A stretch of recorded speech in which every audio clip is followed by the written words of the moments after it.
Maravilha, meus amigos. Estamos com mais um Mad Max Podcast. Então, bom dia, boa tarde, boa noite, boa madrugada, dependendo da hora que você vai nos assistir. O interessante é que vocês nos assistam. E hoje inauguramos um formato novo, né? A la Caravaggio. Não sabe o que é Caravaggio? Dá um Google, como diz aí o presidente. Dá um Google no Caravaggio. Em mim, Caravaggio. Volta para o André, convidado, por favor. Velasquez. Volta para mim. Caravaggio. E Caravaggio, depois de Renascimento, maneirismo, começo do barroco. Do barroco. Caravaggio, porque as figuras de Caravaggio eram mais medonhas, né? Que é compatível com a minha feição. Aí o Velasquez já era mais estético, uma coisa mais bonitinha, né? E falando em Renascimento, né? Uma profusão de novos conhecimentos apoiados na lógica, retornando àquele pensamento grego. Temos aqui um convidado especial que traduz muito de ciência hoje. Mas eu vou dar uma breve resumida aqui, né, apresentando o nosso convidado, André Rizzuti, senhoras e senhores, médico formado pela Unesa, já professor nos cursos de pós-graduação em Medicina do Esporte, Emagrecimento e Metabolismo, Nutrição Esportiva na Uniguaçu, além de cursos avulsos que ele mesmo faz. Para alimentar sua fome de conhecimento e entregar conteúdo de excelência, né? Quem o segue sabe disso, para os seus alunos e pacientes, está sempre envolvido com pesquisas nos programas de pós-graduação em farmacologia, está fazendo pós em farmaco, mestrado. Entrando com projeto de mestrado agora. Em farmacologia. Além das outras duas pós. Tem louco para tudo. Análises clínicas e toxicologia. Ele é autor de 5 livros. Trouxe aqui alguns, ele trouxe aqui para a gente apresentar para vocês, já devem conhecer. Então, temos esse aqui, Interpretando Exames Laboratoriais, além dos valores de referência, junto com o Léo Faiden, grande figura, grande médico também. Temos aqui em 2 volumes, Testosterona e Hormônios Anabólicos Androgênicos, da deficiência à reposição, do uso ao abuso, 2 volumes, ficou um pouco grande para colocar numa bíblia só. E esse foi o primeiro esse aqui? Foi o primeiro. Tem bons anos já. O mundo do bodybuilding. Mas você falou que era 5, pô, você mostrou só 4. É porque o próximo, né, que é endocrinologia feminina, anticoncepcionais hormonais, o lançamento desse será agora mês que vem, estamos agora em outubro de 2022. Novembro, mês da Copa, teremos um novo livro do André, muito esperado, porque, afinal de contas, é um tema bastante controverso. Bastante. Não é isso? Muito. Muito bom, maravilha. Andrezão, eu vou te fazer umas perguntas aqui, você não, por favor, não brigue comigo. Vou tentar. Que bom, já fico feliz. Apesar que você é maior que eu também. Então não, mas é só tamanho. A questão é a seguinte, você... bastante jovem, entrou para a faculdade de medicina, onde geralmente seus colegas são mais novos do que você. Sim. E, entretanto, você, já prodigioso, de fato durante a faculdade, já despontava nas mídias, na rede social, falando de um tema espinhoso, difícil de falar, que é a questão do hormônio, de esteroides anabolizantes. Como é que, antes de você de falar do ambiente da faculdade, um ambiente na medicina, que tem umas coisas que eu quero te perguntar. Por que medicina? Por que você pegou esse canal para poder ou falar mais de hormônio ou não? Foi uma coisa... uma coisa não tem ligação com a outra. Você sabe que eu não queria fazer ensino superior. A realidade é essa. Eu era aquele jovem... pouco revoltado, entendeu? Mas não um revoltado do revoltado na conotação negativa, né?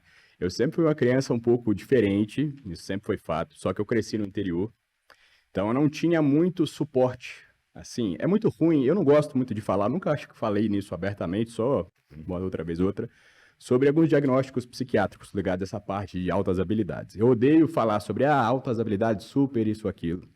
Até porque a gente sempre acha que isso conota algo positivo para a gente, mas não entende o background que vem negativo também. Eu sempre fui aquela criança, aquele que gostava do dinossaurinho, sabe? Que foi evoluindo, aquela coisa toda. Chato, Mas eu sempre... chata. Exatamente. Aquela criança chata, É. mas sempre muito concentrada, muito quietinha. Só que eu nunca senti aquele estímulo muito grande de estudar, entendeu? Sempre fui muito entediado com tudo, pensava rápido, aquela coisa toda. E a escola não me atraía, né? Sempre tive boas notas. E eu não imaginei eu indo para medicina. Apesar que assim, o meu mundo com a medicina veio a partir da curiosidade. Porque por acaso eu fui um adolescente que aí já foi nerd da computação, aquela coisa toda, e de repente eu me vi querendo entrar numa academia, que eu queria mudar, né? E nessa época você vai me dizer, como que era em 2006 você entrar para academia com 14 anos? Hoje a gente sabe que qual o problema de um jovem praticar exercício, mas como que era, Márcio? Era até motivo de preconceito de algumas pessoas, né? Exato. Coisa de vagabundo, que não quer Você não vai, estudar. mas mais ligado até, por exemplo, você não vai crescer. Se você começar a fazer Sim, de exercício novo, efeitos, você vai fechar bico, Exato. aquela coisa toda, entendeu? Vai ser baixinho. Então, esses achismos já existiam, né? E assim, eu pisei na academia, eu tinha 14 anos, mais ou menos. Era o que? 2006, né? E aí, o que um jovem curioso se depara quando ele pisa na academia? Suplementos. Querendo ou não, foi algo que caiu no meio do caminho ali. E aí foi onde eu comecei a ter um contato, de ter o início de interesse, estudar a parte de fisiologia, principalmente. Por quê? Eu via todo mundo falando creatina, frita os rins, essa coisa toda. Você é dessa época, você lembra muito bem, sim. né? Até hoje. E é curioso que hoje eu olho para trás e reflito. Em 2006, a gente já tinha internet, a gente já tinha informação, pelo menos para acessar a base de dados de estudo, e já era muito bem elucidado o real efeito de uma creatina em muitos cenários. Não precisou de 2006 a 2022 para isso. E eu, naquela época, tive esse tino de, poxa, vamos entender o que é isso aqui. Por que frita rim? Por que não pode vender? O que acontece? Vamos entender, né? Eu sempre fui esse tipo de pessoa que eu não aceito alguém me falar alguma coisa. Eu até aceito, mas eu nunca tive dificuldade de respeitar a autoridade, mas de aceitar o que alguém diz sem entender. Então, o meu início na medicina foi mais ou menos por aí, entendeu? Mas eu passei por outras graduações antes, né? Eu comecei muito estudando a parte de fisiologia do exercício, eu quis fazer educação física, depois fui para nutrição, depois que eu fui chegar na medicina. Mas sempre tive muito contato com essa parte médica indireta, direta ou indiretamente também. Aí você coloca aqui um pouco da sua personalidade provocativa, né? Porque aquele que pergunta muito, questiona muito, é chato mesmo, né? As pessoas entendem como chato, mal visto, né? Enfim. Agora, no meio médico, a gente sabe também que é um meio bastante melindroso. Sim. Galera... É nojento. É nojento, Vamos dizer assim. a verdade é essa mesmo, né? E eu fico imaginando você ainda na graduação, já falando, já sendo reconhecido pelo que falava, já escrevendo livros, né? Você enfrentou problemas de ordem pessoal mesmo, entre colegas da graduação e principalmente com os professores, eles olhavam para você? Como é que foi essa trajetória? Cara, essa é uma pergunta muito boa, que apesar de eu ser uma pessoa muito curiosa, eu sempre procurei não ser uma pessoa inconveniente. Então, eu tinha muito essa questão de analisar o ambiente ali ao meu redor, entendeu? Então, eu nunca fui esse tipo de aluno chato perguntador. Eu me perguntava, ia atrás com os meus próprios meios, do que era possível, entendeu? Então, isso foi tranquilo. Eu sempre passei as minhas graduações muito quietinho, sempre tive boas relações com os professores, mas assim, com colegas não, sempre me respeitaram, até porque eu não falava só de hormônio, né? Modéstia à parte, mas eu sempre procurei ser bom em tudo que eu estava estudando. Então, eu sempre era procurado de alguma forma para qualquer outro tema dentro da medicina, assim, para ajudar. Mas em relação a professores, sim, principalmente no início, até porque é curioso, a gente está em 2022, se a gente olhar para 2018, a gente não parece que tem tanto tempo, mas se a gente olhar o que a gente teve de informação nesse meio, cara, em 4 anos, ou a forma como as coisas se disseminaram, foi algo muito grande, né? E eu cheguei a ter um atrito, não meu, mas com alguns professores, sim, numa época, por verem postagens no Instagram e de alguma forma não entenderem. E eu nunca fui o tipo de pessoa de fazer postagem apológica. Então, talvez entre no tema que a gente converse daqui a pouco, né? Sobre esse meio, talvez, bastante hipócrita da medicina, sem separar o joio do trigo. Você é formado há 6 meses, né? Colou o grau, pegou teu CRM há pouco tempo, né? Sim. E preferiu um caminho mais acadêmico, menos prático, vamos colocar assim, também preferiu não seguir por fazer uma residência médica, que é um caminho tradicional para muito Sim. médico, né? Você acha que o fato de você ter pouco tempo de formado e não ter escolhido um caminho tradicional te faz menos médico? Cara, de forma alguma. Mas a gente sente isso, entendeu? Então, assim, é o que eu falo. Sempre converso. Hoje é muito legal que uma coisa que me dá orgulho, dentre muitas coisas, é eu poder ser respeitado por muitos colegas especialistas. Então, tem muitos colegas na URO, na AGO, muitas outras especialidades. Obviamente, quem não me conhece acaba colocando todo mundo no mesmo balaio, entendeu? Mas isso é uma coisa que, sim, é aquela velha pedra no sapato que vai continuar por ali, né? Então, cara, em relação a isso me fazer sentir menos médico, na verdade, isso é o que me motiva a ser mais médico. A realidade é essa. Porque eu tenho o maior tesão em sentar com um colega especialista e ensinar para ele, No né? século, perfeito, no Não é para século, parecer é, prepotente, não é esse o intuito. Mas a medicina ela tem que ser feita à base de quem tem conhecimento, e um conhecimento foda-se o que bem você, avaliado. foda-se Foda-se o que os o outros que você pensam. aparece nos Exato. outros. No século quarto, terceiro antes de Cristo, surgiu um indivíduo na ilha de Kos, parte do Império Grego, herdando do seu pai a arte médica, viajou pelo Egeu, teve discípulos, algumas obras escritas, a gente não sabe se foram os discípulos que escreveram ou não, chamado Hipócrates. Então, na sua linha de raciocínio, que você prefere seguir a linha mais acadêmica e do questionamento, da ciência, então você nega Hipócrates? Essa discussão é complexa, né? Nem sim, nem não. Mas a realidade, cara, é que a gente tem que ter muito cuidado em ser academicista também. Porque eu sempre tenho discussões, eu sempre procuro estar rodeado de colegas bons. Então, bons quanto eu, ou de preferência melhores do que eu. Isso sempre vai puxar a gente para frente. E é legal você ver, às vezes, que a inteligência tem muitas virtudes ali diferentes. E não adianta você ficar preso no academicismo, se muitas vezes, dependendo do que você precisa agir do ponto de vista prático, você não pode excluir o emocional do paciente, entendeu? Então, eu acho que a gente tem que ter essa moderação nesse sentido. Não sei se eu consegui responder exatamente o que você Você queria. responde da maneira como você acha que tem que responder. Vamos pegar o outro lado da moeda, desses 6 meses apenas de Sim, sim. formado. Então você disse que procura fazer com excelência, dando tudo o que tem para as coisas que se Sim. entrega, vai estudar e tudo mais. Então, hoje, uma posição de destaque, de evidência na área, você se acha um médico melhor que os outros ou os outros é que estão muito ruins? Cara, não vamos deixar no silêncio. É um pouco dos dois. A realidade é essa, entendeu? Tem muita gente ruim no mercado, mas muita gente ruim que não é necessariamente por culpa deles. Eu entendo que hoje é muito difícil você buscar conhecimento. Né? Eu fico, às vezes, citando aquela música do Capital Inicial, inteligência ficou cega de tanta informação. E a gente está vivendo nesse mundo hoje. E as minhas críticas, desde quando pouca gente sabe, eu me formei até, eu não fiz ensino médio, fui adiantado, entrei para a faculdade, tanto de bagunça assim na época, e eu sempre fui muito contra o sistema de ensino. Eu, na minha concepção, a grande maioria dos sistemas de ensino formam cabeças repetidoras, e não cabeças pensantes e questionadoras. Então, você tem que se pegar um pouquinho de cada. Então, assim, não adianta eu achar que eu sou muito bom, depende, eu não penso nisso, eu penso em fazer o meu melhor. Mas é obsessão, né? A paixão e a obsessão, ela caminha junto. Então, assim, não adianta. E aí cai naquilo que você falou, do tempo de experiência. Obviamente, eu não posso sentar aqui e falar que eu tenho mais experiência que um urologista que opera tumor prostático há 30 anos. Nunca vou ter, se eu nunca operei um tumor prostático. Agora, a gente entende que existem bases, coisas diferentes. Se eu te fizer uma contra-pergunta, bom, eu sou um cara que acompanha a Fórmula 1, não sei se você acompanha. Max Verstappen, 2 vezes campeão mundial. Se eu falar que o motorista de táxi tem 60 anos de experiência, ele dirige mais que o Max Verstappen? Que é Esse. obcecado, treina, aquilo é a vida dele, ele respira aquilo? Depende. Uhum. O que você acha a respeito disso? Não, esse é um bom argumento. É um argumento. Lógico que tem seus poréns, Sim. entende?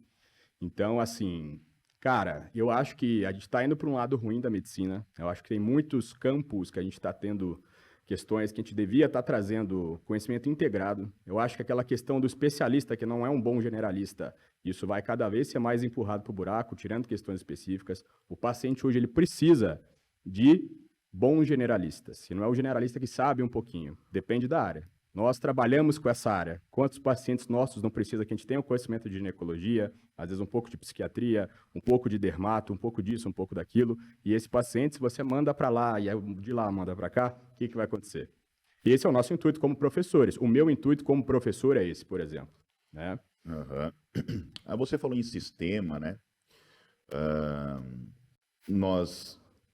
A medicina no Brasil, eu considero uma boa medicina, comparada com outras medicinas do mundo, só que tem algumas particularidades bem tupiniquins, mediadas por interesses políticos e escusos. Algumas semanas atrás, especialmente nessa semana, algumas sociedades médicas publicaram alguns seus pareceres Sim. quanto ao uso de esteroides anabolizantes, se posicionando como sempre se posicionaram, de maneira contrária, e até aí tudo bem, né? Nós acho que concordamos com esse uso inadvertido, equivocado, ridículo, mas eles usam palavras um pouco, às vezes, fortes, na minha opinião, chamando médicos que trabalham com isso de traficantes, né? Você lida, fala, pesquisa, estuda, orienta os seus seguidores, os seus pacientes, os seus alunos quanto ao tema esteroide anabolizante. Qual é a sua posição diante desses pareceres? Cara, a minha posição políticos? é a seguinte, é um parecer político. É um parecer que, com certeza, ele tem seus pontos de validade, mas eu acho que, assim, como um bom acadêmico, a gente nunca pode generalizar uma coisa. E essa que é a questão. Então, quando a gente fala, por exemplo, do uso de esteroides para fins não clínicos, se a gente estiver falando de fins estéticos, até a gente pode entrar numa discussão muito também de base, se o ético, quer dizer, se o estético de alguma forma não seja clínico, apesar que tem alguns poréns também, a questão é, o que eu sempre reforço, entender subpúblicos. Então, por exemplo, eu como médico na minha prática, eu sou muito contra o esteroide para estética para qualquer paciente. Igual tá virando, você usa muito bem a palavra panaceia, entendeu? Não é qualquer paciente que está com a vida um pouco cansada, isso e aquilo, suas questões, e está com um percentual de gordura altíssimo, nunca pisou numa academia, o esteroide, desculpa, posso falar palavrão aqui? Claro que o você esteroide vai foder a vida dele. Vai mudar alguma coisa? Não, então eu acho que tem cenários. Inclusive, quando a gente vem ver um parecer de uma sociedade que traz repercussões, é curioso, eu não estou querendo ser prepotente de novo, mas é curioso que talvez eu, como acadêmico, tenha publicado o livro científico mais completo do assunto. Não é curioso? De tanta coisa médica. Então, a ideia é a gente entender esses subpúblicos, seja para dar suporte, ou se de fato o paciente vai usar com finalidade de estética, performance ou não, mas entender subpúblicos. Quais são os tipos de abuso que existem? Né? 1x, 2x, 3x, 4x, Y, X, Y, Z associado a esse cenário ou não. Então, acho que a gente tem que aprender muito a separar isso. A gente não pode jogar no mesmo balaio um paciente com um perfil, um paciente com outro. Você concorda comigo ou não? Não, concordo. E em relação ao parecer da Sociedade de Medicina do Esporte e Exercício, eles colocam lá que orientar o paciente a usar esteroide é a mesma coisa que orientar o tabagista a usar cigarro. Não é disso que se trata, senhores. Não é orientar a tomar, é orientar a não tomar. Só que enquanto toma, eu, como médico, vou cuidar deles. E aí a falta de prática deles, desculpa o termo, não estou me referindo a ninguém de uma especialidade, mas é a falta de prática de sair do academicismo e ver um paciente na sua frente, cheio de emoções, crenças, paciente que às vezes já está com a qualidade de vida dele comprometida em algum cenário pelo uso do esteroide, mas que se você tirar, já está indo casamento por água abaixo, tem problema de função erétil, isso e aquilo. Se você simplesmente for, cara, isso faz mal, pare de usar, o que ele vai fazer? Ele não vai parar. Então, assim, obviamente, entendam que tem diferenças, é lógico que tem diferenças, mas se você tem um paciente mal controlado, um paciente DM2, que já está usando metformina, está usando sulfa, você começou a insulinizar esse paciente, ele vem com aquela glicada, ele não consegue controlar aquilo. E aí você vê, o paciente às vezes humilde, ou querendo ou não, ele tá ali, comendo a cocadinha dele, o docinho, não consegue parar. Você vai fazer o quê? Ó, cara, chega de insulina, não dá mais. Um abraço. De alguma forma, obviamente, você não vai dar mais esteroide nesse cenário, mas você tem que entender, saber fazer um manejo. Então, assim, hoje a minha linha é muito mais de entender o público que usa até do que a prescrição para estética. Eu tenho muito mais tesão nisso, de associar com outras especialidades, outras questões. E quem nunca sentiu o tato de a dor de um paciente nesse na pele não sabe o que eles passam, né? E eu coloco ali no livro, eu acho que existe uma dependência com certeza, diferente de outras adições, mas a gente não pode negar isso. Então, assim, eu acho que a orientação, acima de tudo, ela é muito importante. Lá nos anos 2000, a gente tinha estudos que falavam sobre o terrorismo para afastar as pessoas de determinadas coisas. E a gente teve isso com muitas coisas meio anti-ciência. Ovo, colesterol, infarto, isso e aquilo. Cara, não dá. Hoje a gente tem informação brotando de qualquer lugar, cara. Pode sair, sei lá, um morcego daqui de cima, vai falar de esteroide. Então a gente tem que ter alguém que informe direito. O paciente tem a autonomia dele. Nós temos que prezar por dar uma beneficência em vez de causar maleficência. Só que esses conceitos bioéticos, algumas vezes, eles se colidem. O que você acha a respeito disso também? E aí que é o tino de você saber manejar isso. E você tocou num tema que me liga a uma outra ideia, de que você, por exemplo, é um indivíduo digital. Quando você se deu por conta nesse mundo, o mundo já estava digitalizado. Não viveu o mundo analógico, o que é uma pena. Agora é o seguinte, as pessoas, com o advento dessas plataformas digitais, ao meu entender, não se aprofundam, não querem mais estudar, pegar um livro para ler e sentar a bunda e ficar ali algumas horas, tentando entender um pouquinho de um assunto. Elas preferem uma informação mastigada, já pronta, que muita gente coloca nessas mídias sociais que nós temos hoje, superficializando o assunto. Ou distorcendo. Então, aí vai diversas áreas. Você é um médico de Instagram? Eu tento deixar mais público e acessível informações que são mais massivas. Agora, eu entendo que é muito difícil. Eu sempre costumo fazer analogia com alguns colegas, né? Onde eu moro ali hoje tem muitas obras ali em Balneário. Então, assim, é prédio erguendo o tempo todo.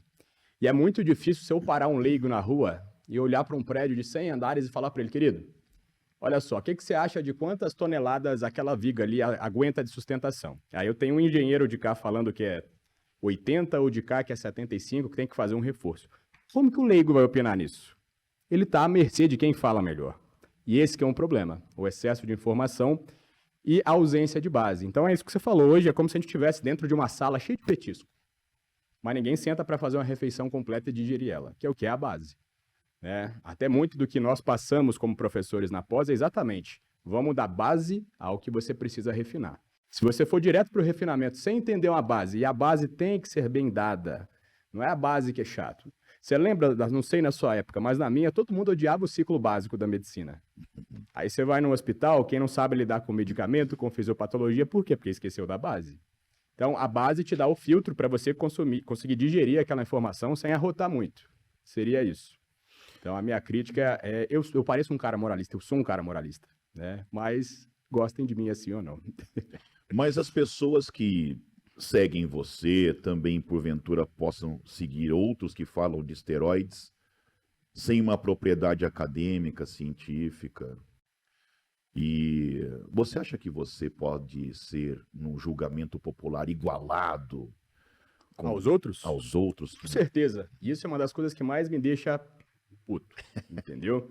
A gente fazendo o nosso trabalho e vem um bendito cidadão falar que a água com limão vai curar o câncer, sei lá, que tem que tomar mais água com sal para curar a hipertensão, coisas que a gente tem visto hoje. Não sei se você viu isso aí. Sim. Vou nem citar nomes, que eu sou o cara que nunca cito nomes para tretar, mas é bom a gente citar o tipo de coisa. Então, assim, quem tá de fora, às vezes vê e coloca tudo no mesmo balaio. E é muito ruim, isso dói pra caramba.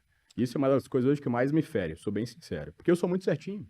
Você sabe quantas oportunidades não passam na nossa frente pra gente estar fazendo milhões, enquanto a gente está tentando se ater a um conceito, não indo pelo caminho clássico, Enquanto na realidade, se a galera um pouco mais clássica olhasse, olha só, a gente pode ter alguém como aliado, a gente pode ser um moderado. Isso é em tudo, até na política, agora a gente vê o lado A e o lado B. Então, é difícil. É difícil. Eu já te sigo já há um bom tempo, até mesmo antes da gente se conhecer. Sim. Eu te vi pela primeira vez pessoalmente lá no Rio de Janeiro, com o Dudu, que a gente foi para lá dar uma aula. E eu percebia que você tinha um perfil no Instagram, um perfil um pouco mais agressivo até, em relação às suas opiniões, era mais contundente e era mais intolerante a perguntas imbecis e cretinas que muitas vezes nós recebemos no Instagram. E aí você ficou mais moderado, tá um pouquinho mais suave, é a minha impressão.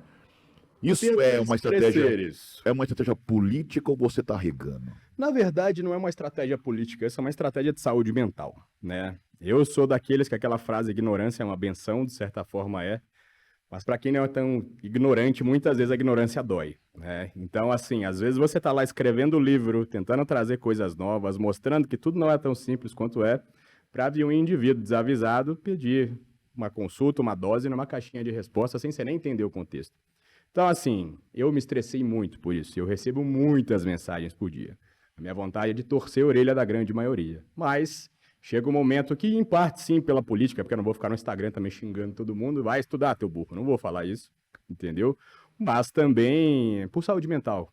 A gente passa por questões, tanto do ignorante quanto o cara que não conhece. Mas eu, graças a Deus, Márcio, em relação ao que você me perguntou, a minha postura é moderada, mas eu sofro muito mais com o leigo do que talvez com o especialista. Os especialistas hoje, graças a Deus, eles estão entendendo que não é todo mundo igual e eu fico muito feliz, de verdade. Se você, médico, especialista e um bom especialista também, não só um genérico que repete o que alguém falou, fico feliz com o seu apoio e acho que é assim que a gente vai conseguir mudar o cenário da medicina em muitas áreas, tá? Fica o recado aí direto.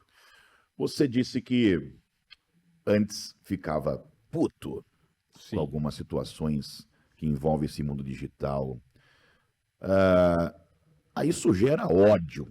Ódio é um sentimento mais do que humano, assim como amor também é. Porque a gente fala aqui de seguidores que nos apurrinham o juízo, mas tem aqueles também que nos estimulam a fazer mais. Hoje, para você, esse trabalho que você faz muito bem feito, necessário na mídia social, envolve mais ódio ou mais amor? A diferença entre o amor e o ódio... Me descreva a diferença entre amor e ódio. Já que é para inverter, sem eu ser solicitado, mas eu vou inverter. Qual a diferença entre o amor e o ódio, Márcio? Eu estou aqui para perguntar, eu vou te fazer uma outra pergunta. Você acredita que amor e ódio possam coexistir? Sim. Talvez, de certa forma, um retroalimente Então, o você outro. pode dizer que são sentimentos, são faces da mesma moeda. Sim. Eu não acredito eu acredito que eles possam coexistir. Eu não acho que a gente possa amar E aquele que a odiar. gente possa odiar, né? Ao Até mesmo porque tempo. talvez aí isso já vira uma obsessão doentia.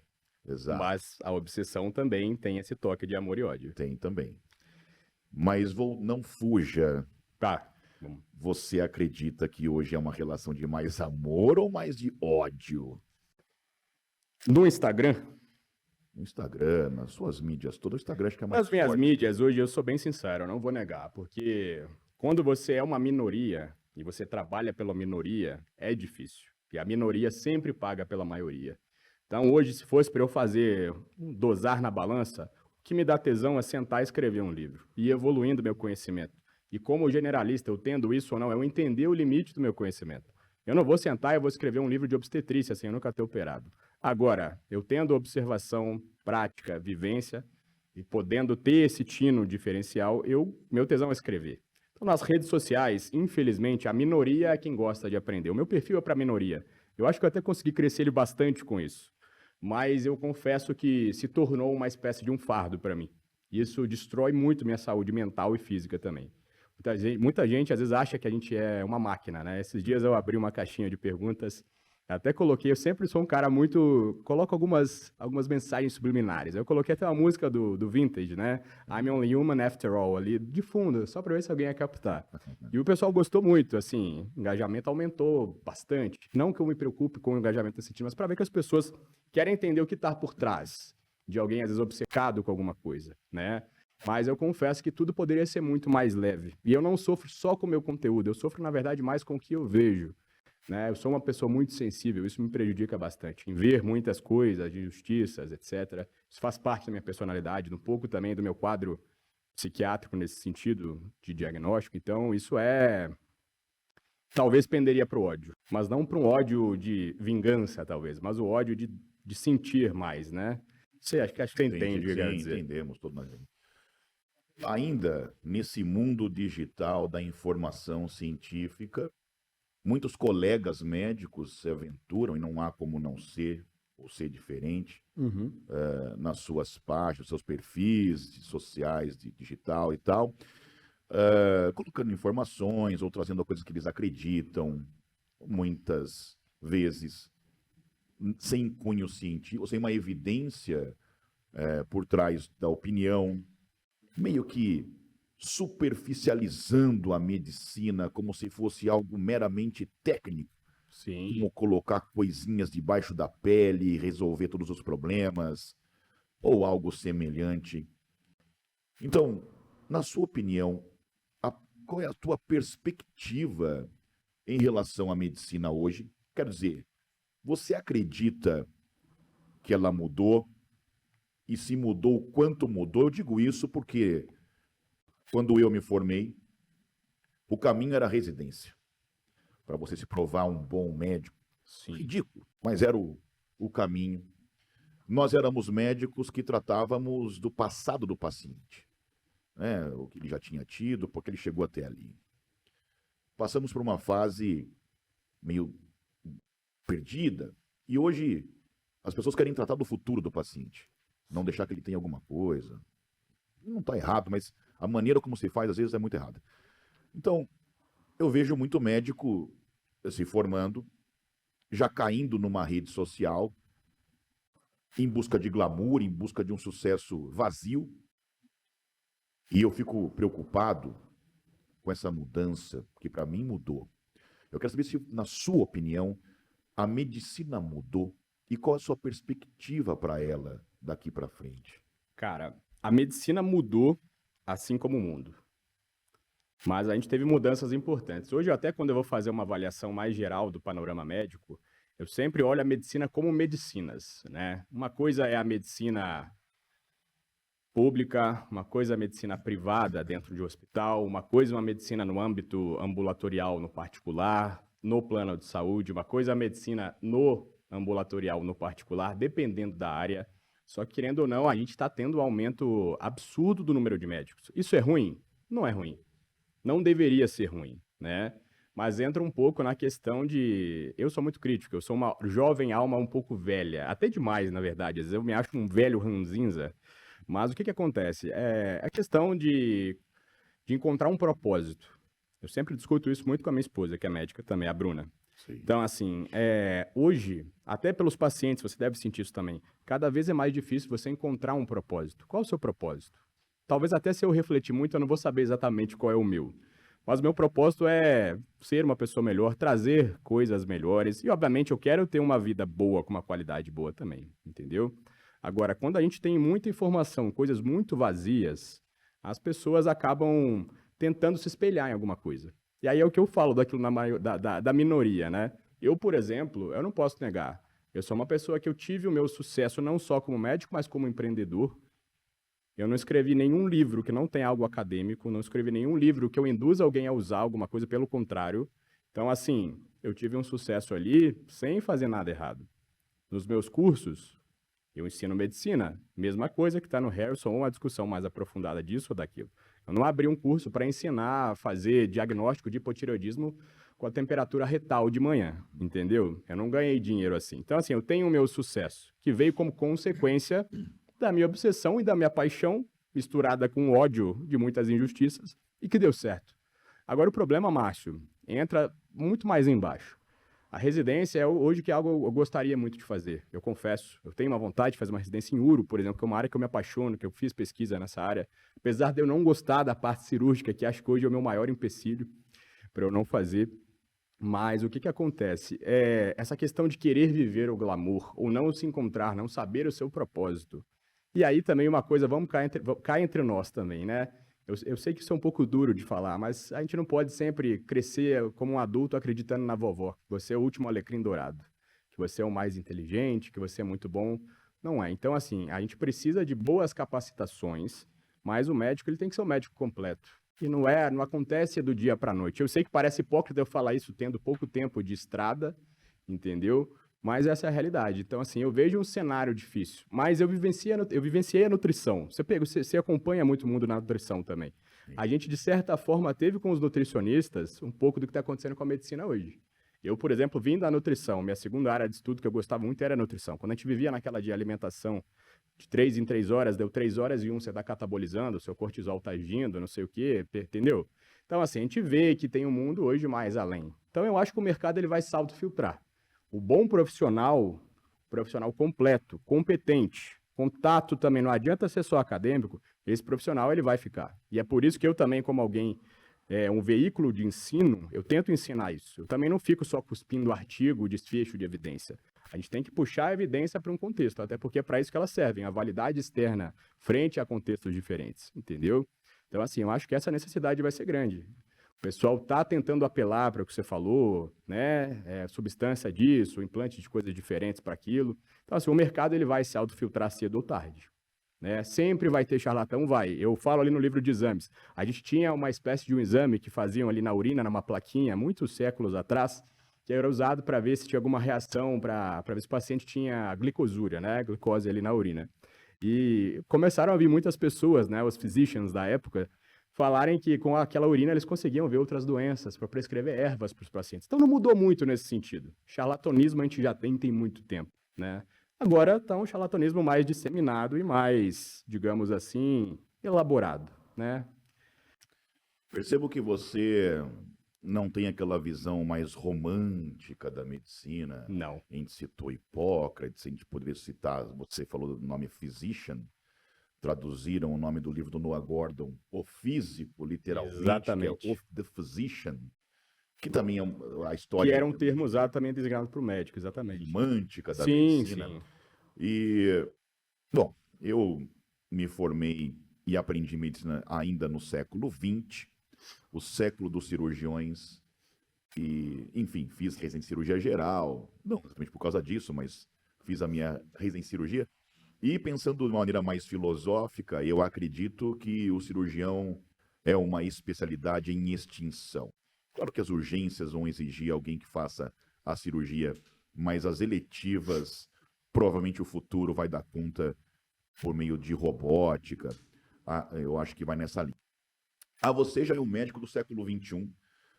Você acredita que a profissão do médico vai se extinguir no futuro? Jamais. Por que jamais? Jamais. Eu acho que Porque jamais e sempre algo a ser discutido. a gente tem aquela máxima na medicina, né? Na medicina, nem sempre, nem nunca. Mas uma coisa gera necessidade da outra, entendeu? O adoecimento, a automatização de um cuidado também, às vezes, demanda um outro cuidado, que isso eu acho que ainda a gente, de certa forma, está longe de conseguir substituir com uma boa cabeça humana e lógica. A gente tem coisas novas, legais, até indo para um outro lado da parte tecnológica, né? O próprio Elon Musk tem tentado trazer aquela Neuralink, umas coisas diferentes assim. Você falou de robótica, a gente vê isso muito na neurocirurgia, na urocirurgia também.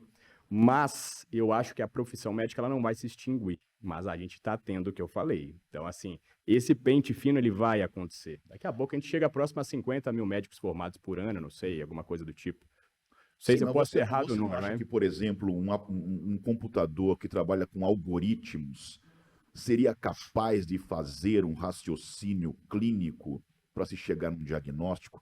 Você, por exemplo, pode ter um médico com vasta experiência na sua área e ele pode dizer para você, olha, eu já vi, sei lá, 50 mil pacientes na minha vida e o algoritmo dizer, eu vi 500 mil só essa manhã. Sim. De novo, eu te pergunto, você acredita que o médico está em extinção? O bom médico do pensamento lógico, sim. Porque não adianta eu dar um diagnóstico. Tudo bem, chegar a um diagnóstico difícil, principalmente de coisas mais incomuns. Mas se fosse dar diagnóstico, só tava bom. Eu acho que o que difere um bom médico de um excelente médico é o que você faz com esse diagnóstico. Certo? Como você trata um paciente? Você pode ter 20 pacientes com o mesmo diagnóstico. E aí entra, lógico, né, cenários diferentes. Eu tenho 20 pacientes com o mesmo diagnóstico, uma insuficiência cardíaca X ou Y que demande tal tratamento, beleza, é uma coisa. É mais protocolar. Agora, a gente pega em áreas que demandam muito mais. O tratamento frente a um diagnóstico depende muito mais de como você lida com o paciente. O robô não vai conseguir fazer isso, entendeu? Por exemplo, como que eu... Tá, beleza. Tem um diagnóstico psiquiátrico. Dei o diagnóstico. Então, digamos que inventemos um sistema robótico que consiga coletar um algoritmo de 500 mil pacientes com algum tipo de transtorno bipolar. Tá, beleza, toma aqui seu antipsicótico, isso e isso. E o trabalho que às vezes vem além da parte da prescrição do psiquiatra e do psicólogo. Estou dando um exemplo em outra área. Eu gosto muito de estudar muitas áreas. Eu acho que isso que é o que faz a diferença também. Não adianta, às vezes, você manjar de hormônio e ser enfim, Sim, entendeu o que eu quero dizer? sim. Então, assim, eu acho que a medicina não vai morrer, mas ela carece disso. E eu sinto isso muito com os meus pacientes, com os pacientes dos outros colegas. Hoje, o meu perfil de paciente, basicamente, é o paciente que pulou em 3, 4, 5 médicos e ele não conseguiu isso. Ele conseguiu, talvez, um diagnóstico, mas ele não conseguiu o quê? Contato. E aí a parte humana. E aí é o que falta. Eu na minha concepção, você ter esse tato humanizado junto com um bom background acadêmico é o que muda completamente o jogo. E eu acho que esse que é o tipo de médico que vai preponderar, que vai ter sucesso. Ah, então, eu concordo com você. O inesperado, o algoritmo não resolve. Não resolve. Tem que ser a cabeça As humana. variáveis comportamentais do Isso, algoritmo não resolve. exatamente. O inesperado é com você, não com o algoritmo. Agora, a gente conversou sobre perspectivas na medicina, a gente acha que está mudando alguma coisa. Infelizmente, eu vejo muitos médicos sendo formados agora com uma formação capenga, Horrível. carecendo de dar uma fazer uma casca ali, porque eles são mal formados, na E, verdade. Márcio, você acha que isso é pelas universidades ou é pelos médicos, pela cabeça de quem está formando? De qual informações eles julgam necessário absorver? Ou como eles aproveitam os momentos? Eu te cortei, mas Né? o que eu quero dizer com isso? Eu, quando era um interno, por exemplo, podia não ser um interno mais assíduo de frequência, mas quando eu estava lá, eu sempre procurei observar tudo, absorver tudo do ambiente. Eu acho que assim, quem tem talvez uma espécie de dom de conseguir aprender por experiência observacional, isso é uma experiência prática. Você cuidando do caso ou estando ali do lado. Agora, as pessoas hoje estão muito... Entende o que eu quero dizer? Entendo. Então, isso já contribui muito para a falta de tato e falta de ligar o tico no teco. Porque a medicina é toda integrada no fim das contas, né? E os conhecimentos de clínica, cara. Às vezes tem muita gente que quer uma especialidade, uma residência, e acha que, ó, eu tenho que pular para lá. Não, você tem que passar por aqui antes. Infelizmente. Sim, sim. Ou felizmente. Eu acho que você é mais hipocrático do que você pensa. Ah, eu acho que é uma junção das duas coisas. Eu acho que as escolas médicas abriram muitas escolas sem estar preparada com estrutura para poder ajudar o seu aluno. Acho que é uma geração também que não se ajuda. Essa questão de... veja, não é uma questão de julgamento dessa geração. Eles foram treinados a buscar informação superficial. Eles sofrem de alta ansiedade, Sim. não conseguem focar em alguma coisa para poder se aprofundar nisso e não são orientados a mudar esse tipo de pensamento. Então, essa junção acabou formando médicos que nos traz algum receio, porque uma coisa também é você falar assim, não, passa... Quando é com você, alguém da sua família, você vai pensar 1000 vezes antes de passar com fulano ou fulana, que sabe que não está ainda preparado para isso. Agora, se há médicos sendo formados, egressos agora, mas na atualidade, que a gente acha que poderia ser melhor formados, ou, de repente, tem aquele médico ou médica que o tem como referência e fala assim, olha, o André... excelente médico, não seguiu a carreira tradicional, clínico consultório, ele foi para uma linha mais acadêmica, vou fazer o mesmo. E aí eu fico me perguntando, na mão de quem que os pacientes vão ficar no futuro? Exatamente. É curioso, Márcio, que muitos colegas me perguntam isso. E eu sou sincero, né? Quando eu posso ser. Então, é o que eu falei do alecrim dourado. Nunca fique ouvindo a sua avó. Eu acho que, assim, uma coisa que eu trabalho comigo, e acho que é por isso que eu consigo me diferenciar um pouco, eu sempre fui muito autocrítico. De uma forma até muito exagerada, de ser quase patológico, entendeu? Então, assim, eu jamais, como médico, vou pegar algo que eu não tenha competência. E eu sei o limite de onde eu posso chegar. E vou ser humilde com isso, ou vou buscar até onde eu acho que eu consiga chegar, entendeu? Então, eu acho que isso é uma das coisas que faltam. Então, muitas vezes as pessoas me perguntam, né? André, você acha que eu faço residência? Eu falo, olha, acima de tudo, você tem que encontrar o seu caminho, obviamente. Seu propósito, que eu falei, é difícil, a gente não consegue encontrar o propósito. Hoje, eu acho que grande parte da ansiedade, dos quadros depressivos, etc., muitas vezes remetem a isso. Mas, querendo ou não, eu acho que os caminhos, a gente não pode criticar, nunca, jamais você é a pessoa que vai criticar o caminho da residência, até porque eu acho que para a pessoa mediana, talvez ela vai ter uma formação de base melhor lá, pelo menos na clínica médica, entendeu? Ou se não optar por não seguir, tenha consciência de que você vai ter que estudar tanto quanto, entendeu? Então a gente oferece, por exemplo, um curso de pós, que é maravilhoso, mas é para o aluno sair dali e ir atrás, ir além, entendeu? Então, por exemplo, se eu vou apresentar um artigo sobre esteroides e função hepática, eu vou aceitar aquilo? Beleza, muito legal, o André me ensinou, ele falou, ele conversou sobre todos os cenários. Mas eu vou abrir aqui, talvez, vamos estudar um pouco sobre gastro, né? Vamos entender um pouco sobre gastroenterologia associada e isso, outras causas associadas que levem ao mesmo desfecho. Então, é trabalhar esse pensamento. E aí entra um pouco, talvez, naquilo que a gente falou. De querer uma finalidade, de sempre estar pensando, eu quero ganhar mais, eu quero largar o plantão. Mas antes de tentar entender qual é o quanto você se dedica, o quanto, aspas, existe um merecimento ali. Porque o merecimento a gente sempre acha que merece mais. Isso está intrínseco do ser humano. Perfeito. Mas como a gente de fato consegue pesar isso, isso é muito individual, depende da moral e da ética e do caráter de cada um. André, você empreende, né? Tem outras áreas de conhecimento financeiro, né? Tem uma visão para outras coisas que não estão na medicina, são coisas diferentes. Por quê? Porque a medicina não é suficiente para você? Por exemplo, por que algumas pessoas me perguntam, se eu fizesse uma residência, ficasse especialista em alguma coisa específica, eu acho que eu dava um tiro na cabeça se eu fosse trabalhar com a mesma coisa pro resto da vida. Então, assim, eu preciso de informação como alimento, preciso estar ligando uma coisa na outra. Eu sempre tive esse pavor de fazer a mesma coisa ali e fechar os olhos para o horizonte a vida toda, entendeu? Então, esse meu lado empreendedor, ele veio antes da medicina. E eu acho que, igual tem colegas que têm um perfil que é além da medicina, né, que é esse termo, eu acho que hoje muito do que o médico peca também é parar para olhar qual que é a visão geral que ele tem de mundo, tá? Porque muitos dos problemas, seja para sinais, sintomas, diagnóstico, tratamento dentro da medicina, muita coisa você consegue transparecer para muitas outras áreas. Entendeu? E assim, eu tive uma criação muito diferente, sempre fui uma pessoa solitária. Eu tive pais extremamente estimuladores do ponto de vista de curiosidades e conhecimento, né? Eu sentava com meu pai quando eu tinha 10 anos de idade e ele me sentava para explicar, olha, meu filho, isso aqui é um financiamento de um carro que eu trabalho. Quer aprender a passar uma ficha de financiamento? Você quer entender o que é um score de crédito? Você vai aprender o que é juros compostos. Olha só, esse cliente aqui, ele vai pagar tal valor em 8 anos em relação se ele pagar aqui sua vista. Então, assim, eu já tinha essa visão muito do lado econômico, muito mais por criação, pelo meu pai. Muito moleque. E eu sempre tive interesse por coisa mais adulta, assim, não era aquele...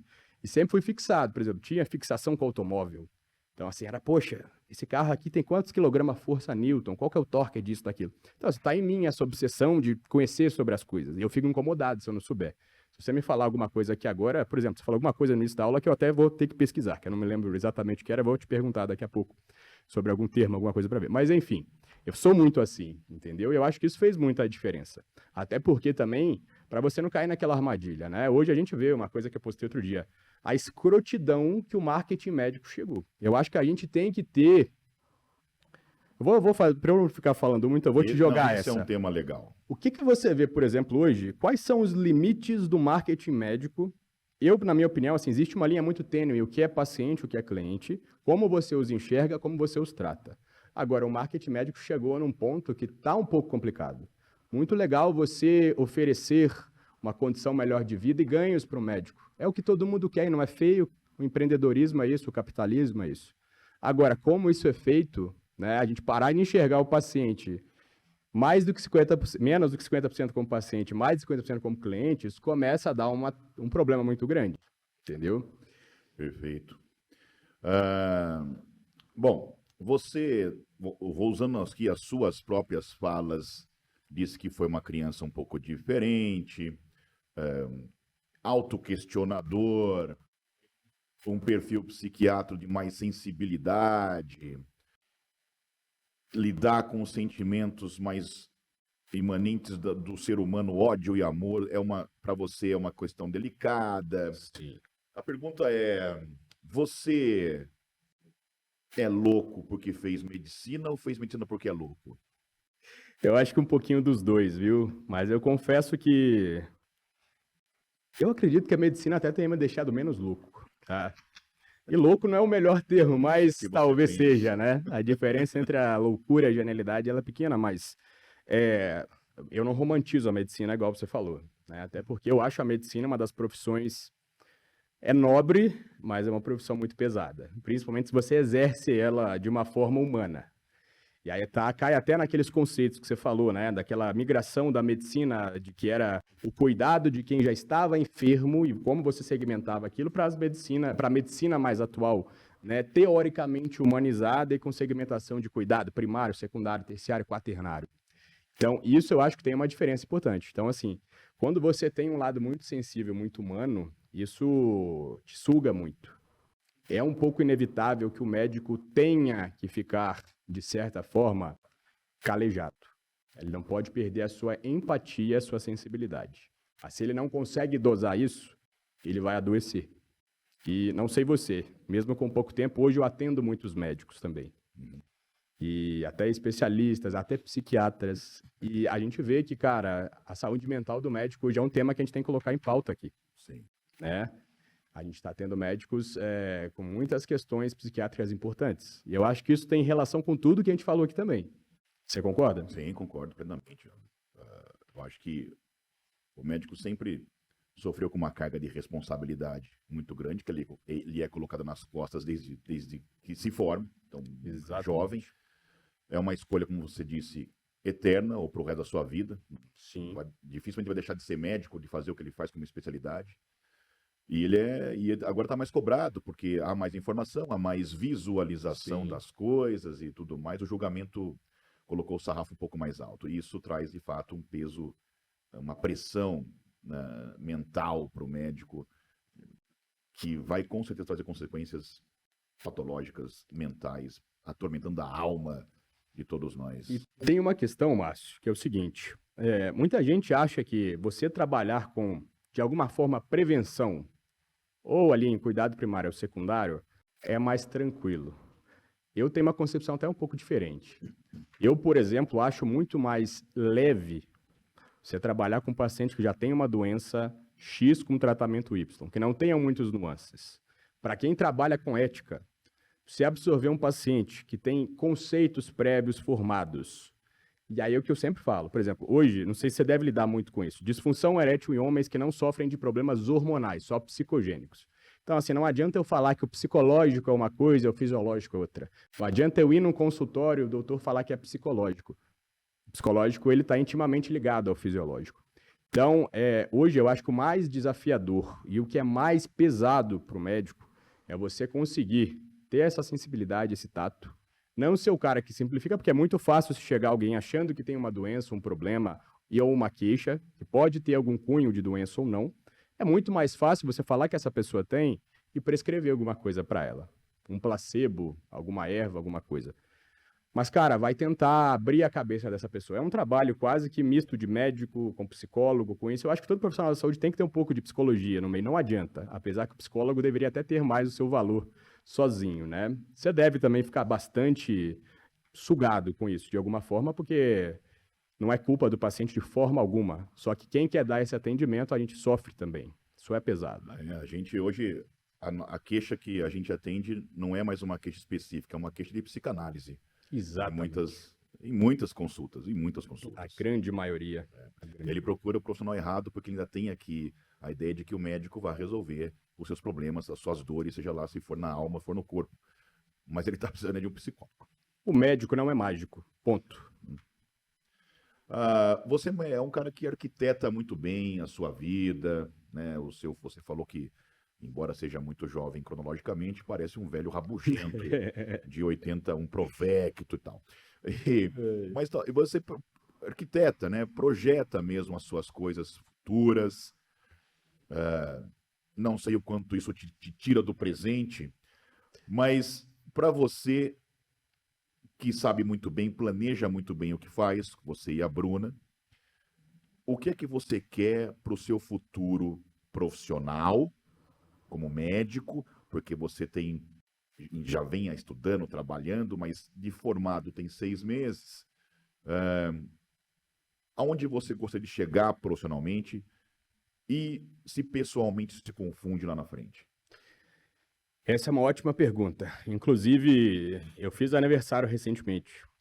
Sempre que eu faço aniversário, bom, todo mundo quer ficar feliz, sair, comemorar e comer. Eu fico completamente introspectivo e odeio fazer aniversário.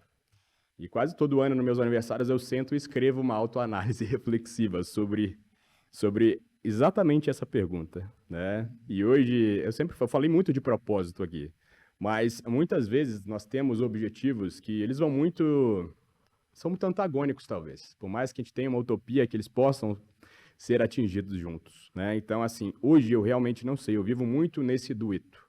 Porque se fosse para eu dizer para vocês qual é o meu sonho, meu sonho não é fazer mais alguns bilhões, isso, aquilo. Isso vem como consequência ou não. Mas a questão é, eu gosto disso. Para eu fazer isso, eu gostaria também que eu fizesse um trabalho reconhecido, principalmente reconhecido por pessoas que eu respeito, entendeu? E aí isso remete àquela questão do especialista que ainda não me conhece muito bem e me joga no mesmo balaio do maluco que está falando de fadiga adrenal, qualquer merda assim, entendeu? Desculpa falar isso, mas tem que falar, entendeu? Então, assim, hoje me dói muito ser jogado no mesmo balaio. Um dos meus objetivos e propósitos é conquistar devagarzinho, humildemente, o meu respeito. Eu estou fazendo essa publicação nova, que é um livro de 400 páginas sobre ginecologia, massivo. É um livro, talvez, para ginecologista e para médico generalista, mas tentando trazer didática para todo mundo. Mas eu gosto disso, de explorar cada hora uma área e conquistar um respeito, de falar, olha, colocar os pinguinhos nos is. Eu não estou invadindo nenhum lugar, só estou tentando trazer conhecimento para todo mundo, entendeu? Então, assim, a medicina me deixa muito triste da hierarquização, dessa questão da parte muito de pensar só em currículo. Obviamente o currículo é importante, né? Mas existem exceções. Então, assim, o meu objetivo de longo prazo, eu quero conquistar liberdade para poder fazer isso sem onerar, talvez, essas responsabilidades. Querendo ou não, o Instagram ele é um trabalho, é um meio para um fim, um meio que me traz amor e me traz ódio, mas eu quero poder, pelo menos, ir fazendo isso muito mais pelo amor, sem gerar tanto ódio. Entendeu? E, ao mesmo tempo, eu queria também pegar esse reconhecimento, que eu sei que é muito difícil não indo pelo lado clássico. Mas eu vou chegar lá. Um trabalho desse tamanho, uma obra desse próximo livro, o anterior já foi bem assim, e você coloca a cerejinha, o fino, o refinado da ciência num livro. E, de repente, um especialista, por te julgar mal, por não ser especialista, não ser um ginecologista obstetra, desdenha da sua obra. Você se ressente do julgamento de colegas? Eu fico um pouco chateado, mas é aquela história. Vamos abrir ali, vamos ver quem entende um pouco mais disso com alguém que saiba avaliar aquilo. É o que eu falei, sem clubismo, sem lado A, sem lado B. Então, assim, eu fico ressentido pela falta de valor e pela prepotência do outro lado, não é nem prepotência do meu lado, entendeu? Mas isso é uma coisa que eu sou muito grato, Márcio. Eu já tenho, só dos livros de testosterona, vai dar 1 ano que eu lancei eles agora em novembro, E a gente tem aí mais de 5 mil e poucos exemplares vendidos. É bastante coisa, entendeu? E não teve um médico que pelo menos falou comigo diretamente que fez alguma crítica negativa. Isso para mim é uma vitória, cara. Eu fico muito feliz com isso, porque você sabe como que é. É difícil, todo mundo tá apontando o dedo o tempo todo. Então isso é algo que me deixa muito satisfeito, entendeu? Então, assim, eu acho que eu sinto que eu tô no caminho certo com isso. O que eu sinto, às vezes, desse livro, críticas negativas, é: mas, André, você não me ensinou como que eu uso para estética. Você não me ensinou o que é que eu tenho que fazer. E eu nunca vou ensinar isso no meu livro, entendeu? Se você consegue somar 2 mais 2 é 4, você usa o conhecimento para o que lhe bem entender. Conhecimento é poder. Com grandes poderes vem grandes responsabilidades. Então, isso é algo que eu fico muito feliz. A minha missão é essa. E eu tenho visto que eu estou conseguindo devagarzinho atingir cada vez mais profissionais assim, que eu também julgo legal o reconhecimento. Porque é esse tipo de profissional que a gente gosta do reconhecimento. Não por ser especialista, mas bons profissionais que a gente admira, né? Então, assim, nesse sentido, eu, graças a Deus, fico muito tranquilo, fico orgulhoso até nesse ponto. Eu digo para você, alguém com o tamanho da sua inteligência não deve ligar para julgamentos assim de colegas. Essa é uma coisa que vai passar para você, tenha certeza disso. Sim. E eu acho que não podemos nem julgá-los, na verdade, sendo que eles têm valores e éticas de umas gerações Exatamente. passadas que entendem a medicina e a informação de um outro jeito. Eles valorizam outras coisas. E como você bem disse, as coisas mudam, o mundo muda, as gerações mudam, as éticas mudam.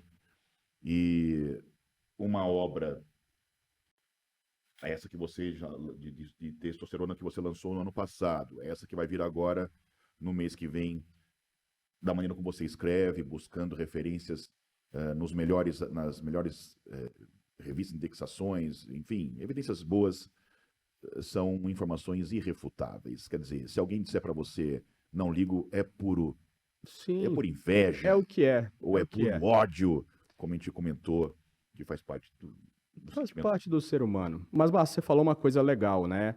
Sobre a gente nem poder julgar eles. Eu sou o tipo de pessoa que. Eu tenho essa sensibilidade, essa reatividade muito grande. Mas eu sempre fui o tipo de pessoa que. Assim, eu sou homem, cara, eu nunca briguei na vida. E eu já tive muito motivo pra brigar com coisas, às vezes, desculpa o termo, idiotas também, assim. E todo homem, de alguma vez, já brigou na vida por algum motivo. Mas eu sempre fui aquele cara muito. Eu sempre me coloco demais no lugar do outro. Até quando ele tá muito errado. Eu faço isso. Isso, assim, eu acho que me auxilia. Só que muitas vezes também eu tento entender demais o que se passa na cabeça daquela pessoa. E nem me deixa triste o julgamento dela. Me deixa muito mais triste a falta de bom senso ou a ignorância dentro do âmbito dele. Então não é nem pela algum tipo de ofensa que eu venha receber, mas é muito mais por entender a pequenitude daquela cabeça, entendeu? Então, assim, eu entendo, por isso que eu falo, é um processo. Obviamente, se eu tivesse do lado de lá, eu teria um julgamento muito grande comigo, entendeu? Agora, a partir do momento que eu entendesse, poxa, é um cara tranquilo na dele, ele tem um propósito, deixa eu ver os materiais, poxa, olha, legal, isso é da minha área, eu sei isso aqui complementa isso. Bacana, vamos dar uma chance para esse cara, entendeu? Então, assim, eu entendo que isso é um processo, que em partes eu vou passar por isso, e eu entendo o lado de lá. E é por isso que eu tento muito ser metamorfo, não por ser político e querer agradar todo mundo, mas exatamente por entender que existem sempre pontos positivos e negativos dos dois lados. Eu acho que essa seria a essência de um pensamento bom para tudo, né? A gente fala muito do estoicismo de alguma forma, não sei se você acompanha essa filosofia, Sim. mas eu me considero uma pessoa que tenta ser, ou seguir muito essa linha estoica de ser. Falando em estoicismo, André, você se atribui alguma qualidade? O que é que você é melhor, é bom? Qual que é a tua melhor qualidade? Você vai me deixar em silêncio, né? A modéstia. Então, qual é o seu maior defeito? Meu maior defeito, eu penso demais, eu hipotetizo demais, eu planejo demais. Talvez o meu maior defeito, em parte, seja a minha maior qualidade, entendeu? Mas eu antecipo demais tudo, sofro demais com tudo, hipotetizo demais tudo. Sou muito sensível a aversões do ponto de vista. Eu tenho aversão a conflito, e eu acho que isso é uma imaturidade minha. Talvez uma qualidade, não vou dizer uma imaturidade, entendeu? Esse é um dos meus maiores defeitos. Eu poderia dizer que eu sou prepotente, eu não sou a melhor pessoa para me julgar. Talvez você que me conheça diria que sim ou que não, entendeu? Mas eu acredito que eu sou a pessoa que estou aqui pelo conhecimento. Cara, eu perco 4 horas da minha vida para responder pessoas no Instagram, que eu não devo nada. Eu abro o Instagram 11h55 da noite para mandar um áudio para uma pessoa que não importa se ela está no Nordeste fazendo não sei o quê, ou se é um chefe de departamento do Rio Grande do Sul, do departamento de Uro, que mandou a mensagem. Cara, então assim, eu faço porque eu gosto para mim, isso é muito legal. E é esse tipo de tempo que eu quero. Ou isso é um defeito seu? Para os outros é uma qualidade. Para mim isso é um defeito, porque isso me prejudica de alguma forma, né? A falta de tempo, para mim, para minha saúde talvez. Hoje eu confesso, fazer o que eu faço não é saudável, eu não sou um robô, eu não sou um super-homem. Eu sofro com muitas questões importantes ligadas à saúde mental e física, né? Então, tudo é um sacrifício. Se é um sacrifício, está no seu poder, já que você é estoico, o que está no seu poder você pode fazer. Exato. Por que você não deixa de responder? É mais forte. Eu tenho essa coisa, cara. Ontem mesmo a gente estava fazendo uma discussão no grupo que ficou meio interminada, sobre coisas ligadas à parte de eritrocitose, testosterona, a parte de hematócrito e tudo mais. Eu sou aquele cara, eu gosto de dar um fim com os penis nos is, entendeu? Então, assim, e eu não gosto de deixar questões abertas. Eu sempre gostei de explicar, responder perguntas. Isso é até meio doentio mesmo. Sabe como que eu comecei a estudar sobre hormônio? Você tem alguma ideia? Não é dúvida que para eu ter chegado num nível de conhecimento acadêmico, eu precisei ter um nível de conhecimento prático também. Eu já fui um adolescente, eu já fui alguém que usou e abusou. Só que eu sempre tive pais muito diferentes da maioria, muito abertos também. E quando eu era um adolescente que não bebia, não usava droga, mesmo meus pais falando, olha, se você quer usar alguma coisa, você fala pra gente, você não faz escondido. E eu nunca quis experimentar nada diferente. Mas por ter entrado nesse mundo, eu comecei a querer entender um pouco mais. E se eu te contar que eu abri uma apresentação no PowerPoint quando eu tinha 17 anos, para explicar o que era o básico sobre esteroides, o que era uma aromatização, isso e aquilo, por eu ter estudado pelo menos por um ano, igual um maníaco, para entender o que era aquilo do básico, ali que as coisas nasceram, entendeu? E, obviamente, eu, desculpa o termo, me fudi muito depois, né, na prática, e a gente entende que tudo demanda, sempre tem algo mais. Então, assim, dentro das minhas qualidades e defeitos, é uma luta eterna a gente conseguir tentar encontrar o nosso equilíbrio. Eu acredito que quase todo mundo hoje passe por isso também, né? Perfeito. Tá bem filosófica a coisa aqui hoje, né? Essa linha mais filosófica, André Rizzuti, o que é sucesso para você? Sucesso. Muito bom. Eu já tive boas discussões com a minha esposa a respeito disso. Exatamente por essa falta de encontro de um equilíbrio, né? É o dinheiro? Eu acredito que, na verdade, não, mas ele também, a gente não pode negar que é algo necessário para que você atinja a liberdade. Então, assim, hoje, do ponto de vista econômico, eu meço riqueza em tempo. O tempo que você tem para poder fazer aquilo que te dá um propósito, que não te deixa vazio. Entende? Então, por exemplo, como médico, muitas vezes eu me sinto muito vazio quando eu atendo determinados casos muito vazios, até ligados à parte estética. Eu não me sinto completo nisso. E eu até poderia olhar para uma ótica de estar ajudando o paciente de alguma forma, mas eu estou até me abrindo aqui. Não me sinto muito completo, entendeu? Só que eu vim por um caminho diferente, eu talvez sinta, assim, falta de estar, às vezes, imerso num ambiente um pouco mais pesado em alguns sentidos, tá? Mas para mim um sucesso é você conseguir acrescentar alguma coisa positiva para o mundo, que faça bem para as pessoas, que traga o bem sem esperar necessariamente algo em troca primariamente. Eu escrevi um livro, não foi para eu ganhar dinheiro só. Ganhei dinheiro, bastante até, muito bom, mas foi exatamente com o intuito de, olha só, pessoal, vamos falar mais aprofundadamente disso aqui. Colegas médicos também, né? Esse é o intuito. Então, isso para mim é um propósito, é um legado que a gente deixa. E eu acredito que muitas pessoas também veem o sucesso como isso. Agora, a falta de tempo, poder ter tempo para a família, para si mesmo, isso é um insucesso. Então, assim, eu acho que o sucesso ele vem com o tempo, né? Ser estoico envolve você conseguir ser muito resiliente também, é uma das virtudes estoicas. Então, hoje eu enxergo parte desse sacrifício como algo necessário. Agora, eu preciso saber o que eu estou buscando, entende? E eu estou tentando entender isso ainda. Mas eu sei do que eu gosto de fazer, o que é a minha paixão, que gera mais paixão do que ódio. Acho que é isso. Muito bom. Na sua definição de sucesso, que ainda não está completamente concretizada ou muito clara, isso é normal para qualquer um. Você falou de dinheiro, você falou a palavra dinheiro acho que 2 vezes. O que que o dinheiro não compra? O dinheiro não compra muita coisa, muita coisa. O que que te falta que o dinheiro não compra? Eu acho que ele nunca vai comprar.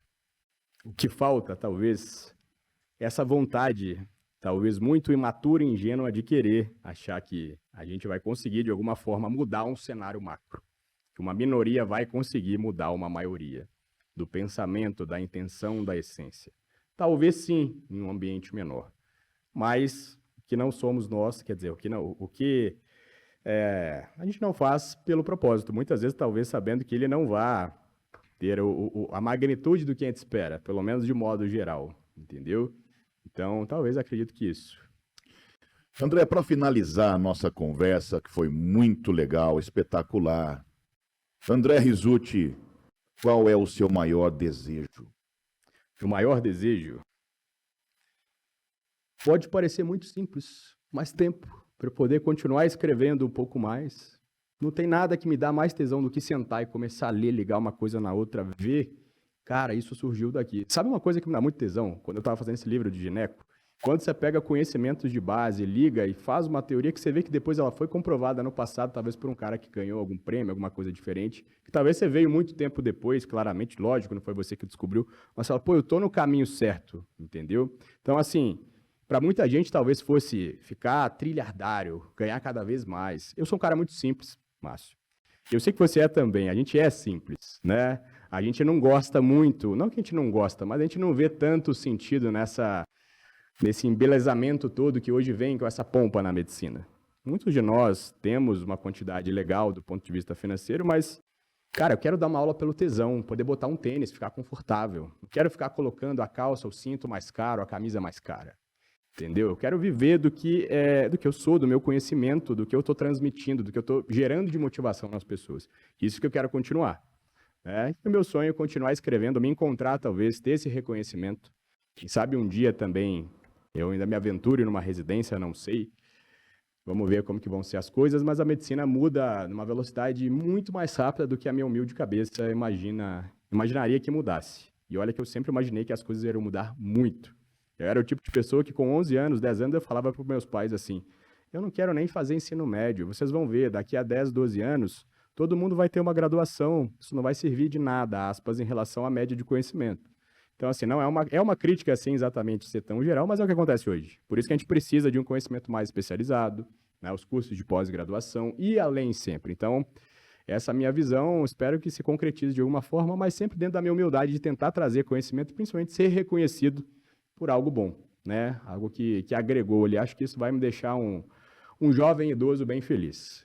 Resumindo. Eu ia te perguntar, seguindo a linha do desejo, se desejo é aquilo que nós não temos e queremos ter, e o seu desejo é ter tempo para escrever mais livros, quando você tiver o tempo, o desejo se foi, porque você tem o tempo. E aí, então, qual será o seu novo desejo? Você chegou a falar, talvez fazer uma residência. Vamos esperar para ver. Vamos esperar para ver. Mas, para a gente finalizar, eu acho que isso que difere o seu desejo e aquilo que te alimenta. Se você atinge aquilo que você queria e para, talvez aquilo não fosse uma paixão tão obsessiva. Entendeu? Eu poderia me dar até um luxo 10 vezes maior do que eu me dou hoje. Mas eu continuo. E aí é aquela diferença entre o que é a sua obsessão, sua paixão, e o que é patológico. É hora de você saber quando parar, onde reduzir o seu ritmo em relação a alguma coisa. Então, talvez hoje essa seja uma das minhas piores qualidades também, porque eu não consigo determinar isso. E você sabe um pouquinho do que está se passando aí no background. Mas, Márcio, acho que nós tentamos fazer esse papel nosso e é difícil ter pessoas, não só a parte de conhecimento, mas com esse tato e essa sinceridade que a gente traz, né? E isso é fundamental para a educação dos alunos também. Eu acho que isso faz a diferença. Perfeitamente. Queria, então, agradecer muito a presença nesse novo formato, inaugurando o nosso convidado aqui, agradecer André Rizzuti, extremamente necessário, uma figura que se coloca.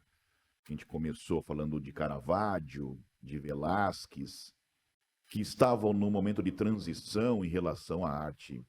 Eu acho que você está num momento de transição em relação à medicina, que era mais tradicional, não tinha as mídias, e estamos encaminhando para isso, mas mantendo uma qualidade acadêmica, científica de excelência. Eu quero agradecer, portanto, mais uma vez aqui o André, eu quero agradecer a galera que ficou pacientemente nos vendo por mais de 1 hora, sei lá quanto tempo que deu. Nem perguntei.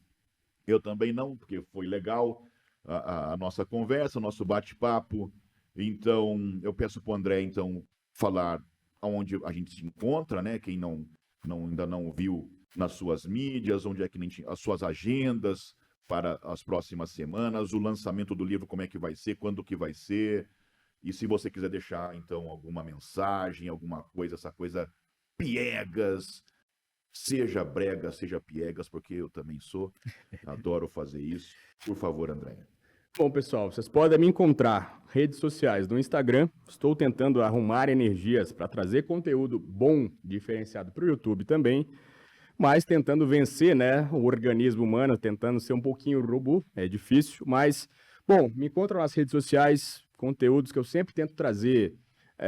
Eu sempre falo, hoje é cada vez mais necessário que a gente traga pessoas assim para a rede social, porque isso vai contrapor, vai ser o contrapeso, isso vai acontecer naturalmente. A gente já tem esse movimento acontecendo, né? Então, nas redes sociais, vocês me encontram, os meus livros estão na Amazon, estão nos meus sites, são livros destinados a todos. Eu sempre fui um cara que buscou trazer conhecimento acessível. Então, mesmo que eu traga um livro para médicos, onde eu vou falar de medicina e coisas mais massivas, eu tento trazer uma analogia, uma didática que seja compreensível para alguém que esteja começando, porque eu sempre lembro de mim. Eu comecei a ler fisiologia renal quando eu tinha 15 anos e eu não entendia nada. Eu abria aquilo, olhava túbulo contorcido distal, troca iônica, H+, bicarbonato e falava, o que é isso? Então, assim, eu sempre tive essa meticulosidade, esse cuidado de tentar entregar a informação de uma forma compreensível. Obviamente, é necessário um pouco de base. Mas é isso, pessoal. Tem esses 4 livros. O livro de ginecologia surgiu da necessidade, que é exatamente a minha linha, de entregar medicina de sub-áreas de especialidades para generalistas. Isso talvez hoje seja uma crítica minha em relação a alguns modelos de ensino que a gente conversou, né? Tem muitos colegas uro, não são todos os urologistas que têm um aprofundamento muito aguçado na andrologia. Não são todos os ginecologistas que, fora da obstetrícia, têm um aprofundamento muito grande na farmacologia clínica. Tanto é que eu até estou buscando minhas especializações. Eu faço hoje 5 pós-graduações, 2 aulas aqui, e estou entrando com projeto de mestrado também dentro dessa área. Então, eu conduzo tudo isso ao mesmo tempo. Então, eu tento trazer essa visão, e é exatamente o que vai ser útil para qualquer colega generalista ou qualquer colega especialista. Então, quem quiser conferir, e também estou presente aqui com você, né, como professor na Uniguaçu, para a gente tentar exatamente trazer esse conhecimento diferente, para que você, médico, se torne um médico diferenciado, tá? E não só do que a gente passa de conhecimento, mas para você sentir um pouquinho da gasolina e daquele fogo, né, que vão dar aquela combustão para você fazer aquela virada de chave. Para você começar a pegar um pouquinho daquilo tudo que você precisa, entender do que você precisa. Porque muitas pessoas não conseguem descobrir o caminho, a gente precisa dar esse caminho. Então, fica o meu convite, tá? E sempre, para mim, é um grande prazer ensinar. Eu amo ensinar. Se deixar, eu não paro de falar. Né? É isso. A gente percebeu. Brincadeira. Eu já faço aqui o convite para quando você lançar o livro, você venha lançar também aqui no podcast, para a gente poder pôr para a galera, para ver se você, de fato, consegue alcançar o seu objetivo, que é transmitir informação para as pessoas. Obrigado, gente! Obrigado, pessoal. Grande abraço a todos.